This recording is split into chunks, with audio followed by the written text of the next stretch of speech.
fans as to the game that went down yesterday. They lost on penalty shootout, but was it the best of performance from the Red Devils? Maybe not.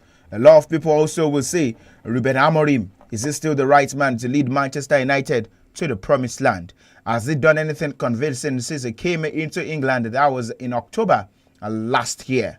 A lot of people will also say that he's building the squad, but for Manchester United, it is about the lack of personnel. They don't have the right players to carry out the tactics in which the coach wants to implement with Manchester United. But let's take a listen to a few of reactions from Manchester United fans before we go further on the show. Manchester United fans are feeling right now? Those people that said Amorim is building something, right? If na cement, na won't make I carry. If na block, anyone, just let me know where we are gathering tomorrow morning to go and build what Amorim is building. We are now out of the Carabao Cup, being eliminated by a League 2 team. So yeah, that's all. I am done. I am done with this club. I have been defeated in every area. I've been defeated in banter. I've been defeated physically. I've been defeated mentally.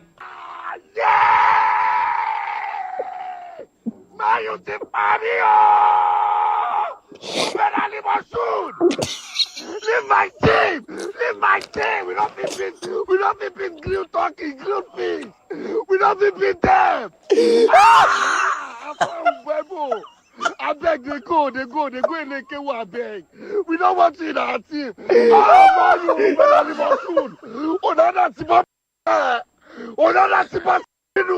don't say that you come up for post.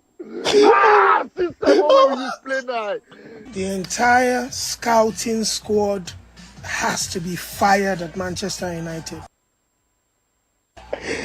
Those players have never been good enough for the past 3 years. We've just been managing this thing. I don't want to be one of them. Amorim out at the beginning of the season. I don't want none of that. Bro, we are losing to Grimsby Town FC. We are losing to Grimsby Town FC, bro. League 2, I'm about League 2. We are losing to them. We are losing to Hey, you Manchester United radius. Look. Are you sending us here? You are going this way. But why? But why? All right, there you got the reaction of few of Manchester United fans yesterday. That's all over the social media. But then, not the best of performance for the Red Devils, where naturally it was a game meant for victory to kickstart their season, where they can say they've won a game of football. But at the end of 90 minutes and also penalty shootout, they were unable to cluster a victory to get into the next round of that's the Carabao Cup. Dolapo, good afternoon. Good afternoon, SAMIES, and good afternoon to everyone who has joined us on the show this afternoon. 3 games at the start of the season. They considered the first goal in every of the 3 games. And Ruben Amorim he keeps on creating bad images for himself against a team in the 4th division in English football. It is so bad for Manchester United. I saw the first half of the game yesterday and I saw how bad Manchester United were. This is not the level where you expect Manchester United to be. I understand that he's still trying to impute his style and everything, but not against a team that is playing in the 4th division of English football. It is so bad for Manchester United. I saw the way he was playing. I saw his feeling yesterday. He keeps on apologizing, and I get the angle he's coming from. This is not good enough for Manchester United fans, especially when you look at the amount of money they've spent onto this team. They've spent over £200 million, even only on their forward line, and you are playing against a team in the 4th division, and you are playing in that manner. The reaction of the players, the way the team was playing, everything was off yesterday. I was not saying this is not the Manchester United that I used to know. And when you look at it, this man has played 45 games since he took over this team I think it was in the middle of last season when he took over. He has played 45 games. He has won just 16 of the 45 games he has played. He lost 17. He played in the UEFA Europa League final against Spurs. Emphasis on Spurs, and he lose to Spurs. This is not the level where I expect Manchester United to be. He does not have the personnel to play the style of play he wants to play. I understand that you want to implement your style, you want to do everything, but when you are using a particular style and it's not working for you, as a coach, you should change it. The 3-4-3, 3-4-5-2, 3-5-2 or whatsoever is not working for Manchester United. And I keep on asking myself, when you know this is what you want to play, when you know this is the style of play you want to play, why did you go on to sign players like this? Because if it was doing last season, I was backing him. I keep on saying you should give him time, because I saw what he did when he was at Sporting Lisbon and he was performing very well. He won the league for Sporting CP. He was playing fair. They were playing fine football. They defeated Manchester City. Was it 3-1 or 4-1? They were playing good football.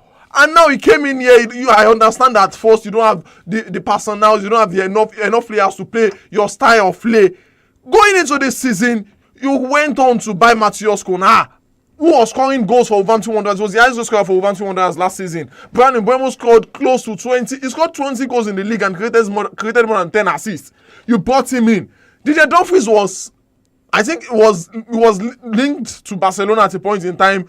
This is the type of players you should be going for, especially when you know the style of play you want to play. If you want to keep on playing the 3-4-3 you want to play, then buy players that can play the style you are playing. You shouldn't be using players that can't play what you are playing.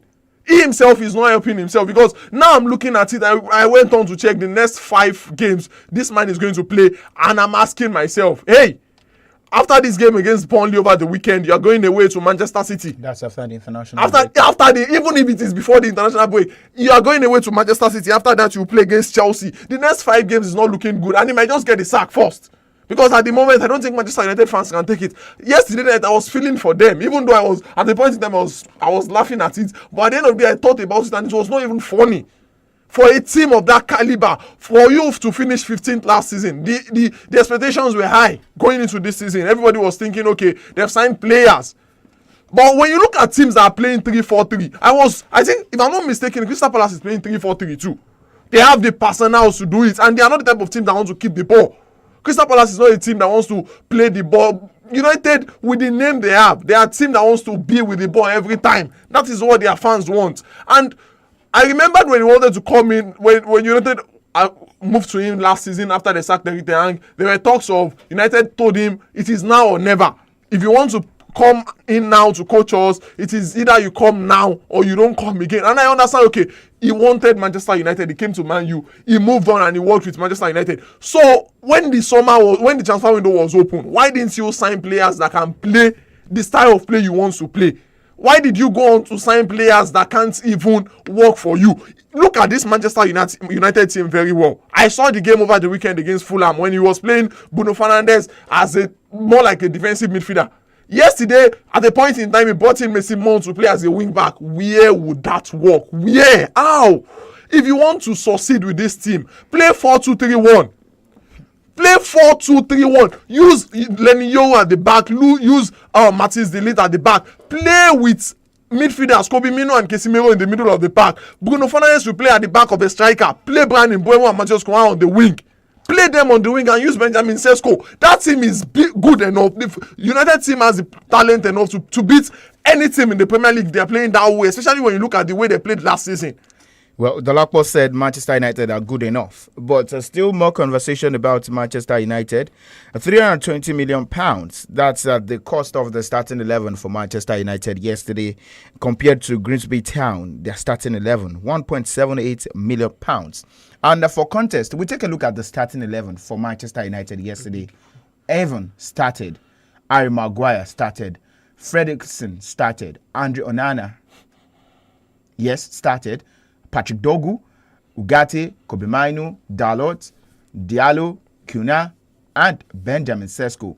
So for Cunha and Dogu, these two seem to be the only ones who have played the most minutes for Manchester United this season, or all minutes for Manchester United this season. We had them against Arsenal, we had them against Fulham, and now we had them against a League 2 side where naturally it should be a game where Manchester United are resting their big boys and they use the academy players, the under 21s, to see through The this only game. Fredrickson is the only young And player then here. you also look at the players who came on board also to maybe turn things around. Matthias de Ligt, Mason Mount, Bruno Fernandes, Joshua Zirkzee, and Bryan Mbeumo, who opened his account for Manchester United yesterday. But at the end of it all, he was the one who lost a decisive spot kick. That was after Manchester United also lost the one which should have ordinarily taken Manchester United into the next round.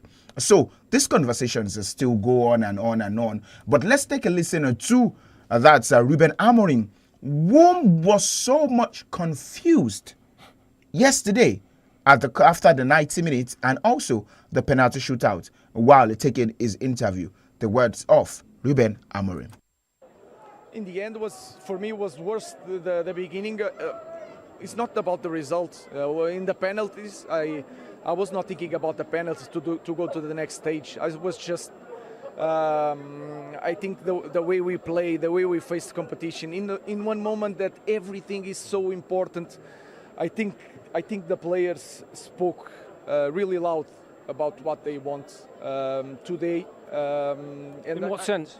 I just, guys, it's really clear. I just want to apologize to our fans, and we'll have a game now, and then we'll have time to think. What was missing? What was the key thing in that first half, especially, that was missing? Everything.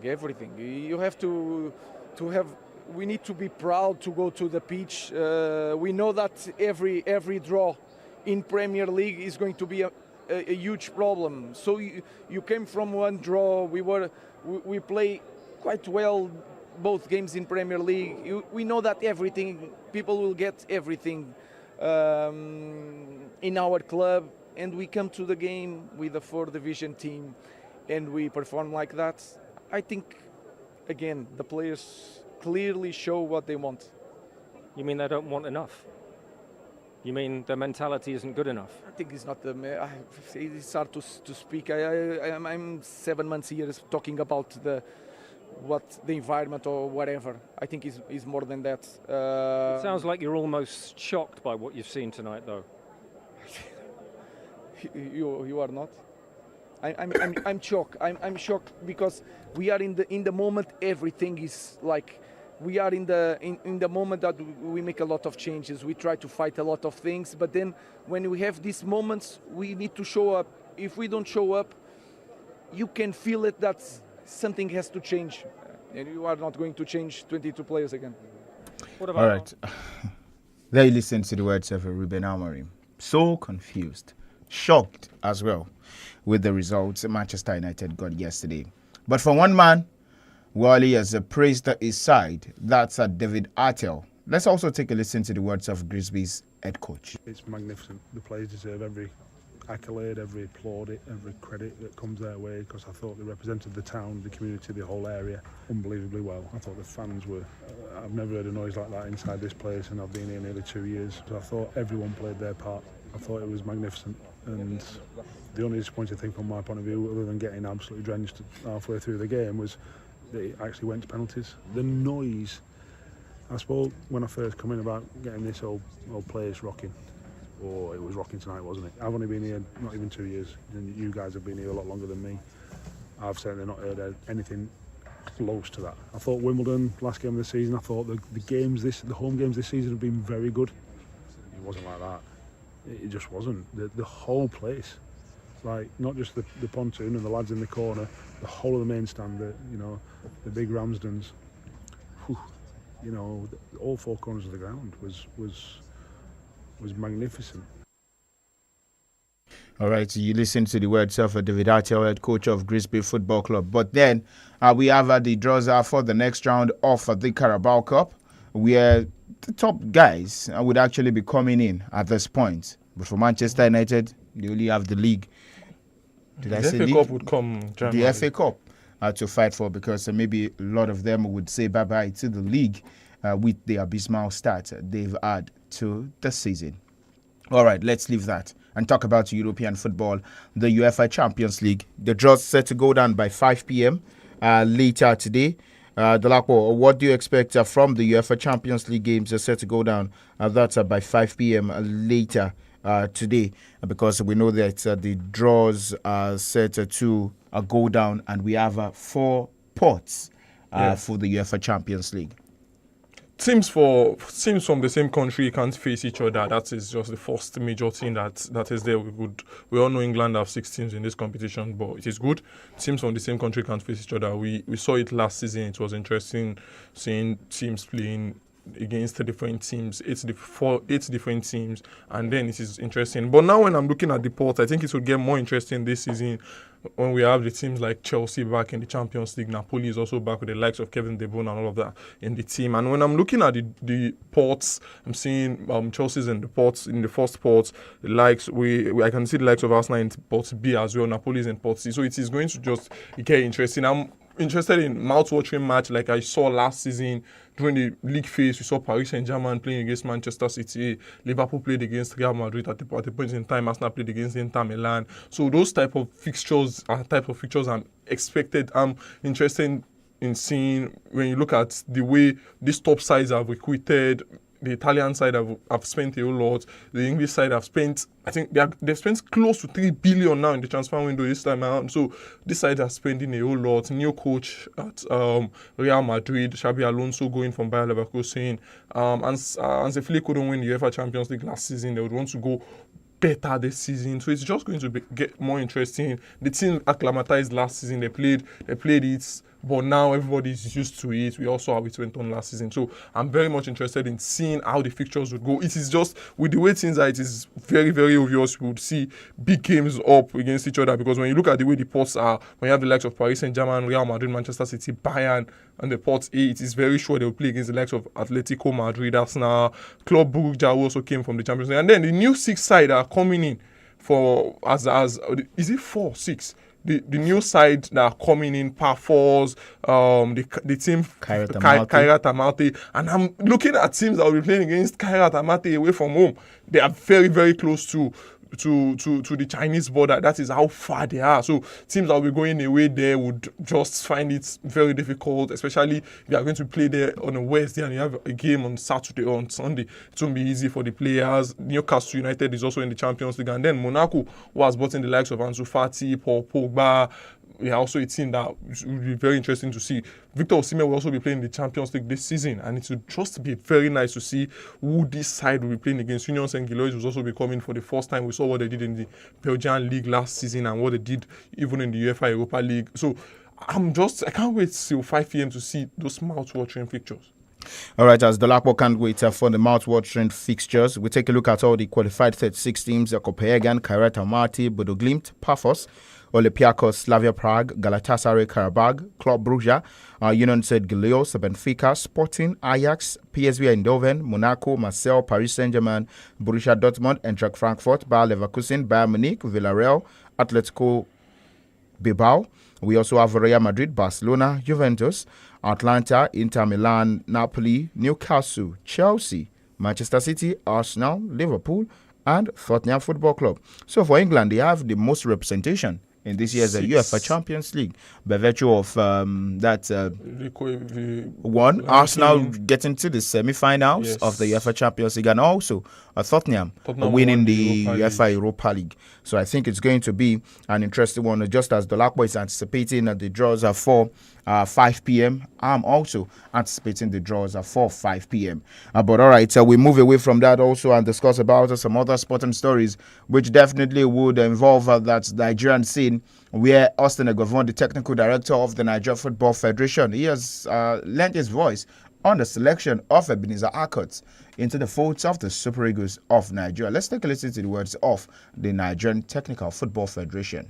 Are they surprised? Because that goalkeeping area, the goalkeeping department, at this level, it's not the Eaglet or Flying Eagles. Because anybody can be called upon to be between the sticks. And I'm not going to say this small boy at this point in time get that experience, but hopefully now Wabali, let's just pray injury not that bad. If all of them they healthy, of course, we'll come into that game. But it's we go to play to be in the camp with the big boys, get more experience, compete against the best. That will not bring the best out of him. But honestly speaking, let him go and experience it, and then keep on the 17. in this next Waffle Cup, but he's still within the age or moving to under 20 and start to command number 1 jersey there. And then in and out, he can always come in and out of the Eagles squad to gain more experience and to gain more battering from all these senior boys. So say I did.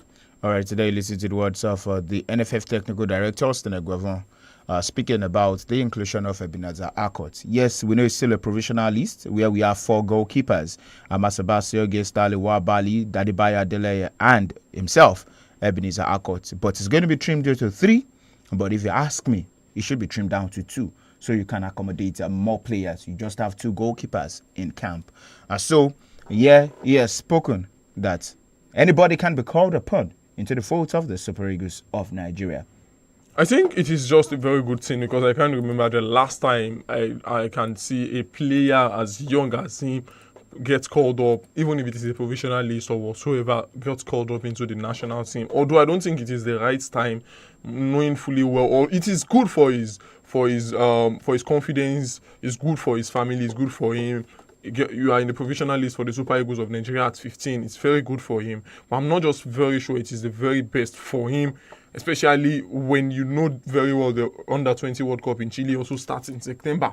You should be preparing for the Under-20 World Cup. But then, when you look at the way things are at the moment, especially with the fact that the first choice goalkeeper, Stanley Nwabali, might not just be fit, and he is kind of very close to the manager. I mean, Ebenezer Akot, he was with him in Zanzibar at the Chan. He played the last game, the only game the manager won against, I think it was against the Congo. Against the Congo. So he played the only game. So, yeah, I think he has a higher ceiling ahead of Adeleye and the other goalkeeper, Amaso Basuge. He have a higher ceiling, and he might just be there. He might just be the youngest Nigerian debutant, if I'm not mistaken. And if he comes in and he performs well, just like Stanley Nwabali. I remember that time before Stanley Nwabali came on under Jose Pizarro, we are struggling with goalkeepers. All of our goalkeepers are not performing well. And knowing fully well the AFCON is starting January, he comes in here against Rwanda, making good shifts. He didn't perform as well, but no. What I'm saying is, at the first instance for Stanley Nwabali, he was also with the Chan team. He didn't impress. I remember that 4-0 drop into Mexico. Where he considered 4, but I think he took it upon himself to also develop himself more. Well, and at that time he took the opportunity he had, because at that time when you look at the goalkeepers, we have Maduka Okoye, and Adele, particularly Adele was his name. All of them were not performing well, and Nigerians were complaining about the goalkeepers. And he came in, made a good shift. And that was just it. And we defended well too at that AFCON. The defenders helped him well, William Chustekonga and all of that. They helped him well. So if he can just come in here and perform well at the age of 15, the future might just be bright for Super Eagles of Nigeria, especially when we know we don't have goalkeepers like we used to do in the past. A future being brighter for the Super Eagles of Nigeria. We discussed about some other nationals in football. Where for South Africa, they've released the list of the players set to take on Nigeria that's in that World Cup qualifiers. But away from that, in the European scene as well, German coach Gina Nagelsmann, he has brought back centre-back Anthony Rudiger while dropping a winger Leroy Sane in the squad for the upcoming World Cup qualifiers. So you talk about a few of the players who definitely are in that list: Oliver Burnman of Hoffenheim, Finn Dahmen, and Alexander Nobel. A lot of people also have said Brand Leno is not within at the fold of players being called up by the German coach. I think he has been ignored in 3 outings now. So we have had some other defenders. Karim Adeyemi makes the short list. Niklas Füllkrug and Nick Watmadi also made the list. But then for Isak, who decided to go sabbatical with the Newcastle Football Club, he was also called up by the Swedish national team alongside Victor Gyökeres for Arsenal. So he has been called up by Sweden for the World Cup qualifiers, despite being sidelined by his club as he tries to force a move to Liverpool Football Club. So 3 days to the end of the summer transfer window.